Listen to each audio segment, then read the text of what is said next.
দিদিভাইয়ের ক্লাস শেষ, তো ওনার থেকে কিছু জেনে নেব উনি সাইকেলিং জানতো কি জানতো না, বা ওনার কতটা স্বপ্ন ছিল স্কুটি চালানো শেখার, ওনার এজটা আমি একটু জেনে নেব ওনার কাছে। চলো কিছু কোশ্চেন জিজ্ঞেস করে নিই। চলো তোমরাও জেনে নাও যে দিদি তোমার এজটা কত গো? 50। ওনার এজ কিন্তু 50। সাইকেলিং জানতেন? একদম না।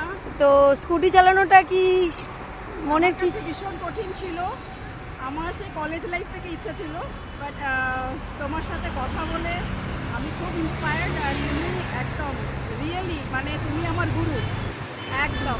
তো আমি যেভাবে শেখাই সেটা কি ভালো লেগেছে?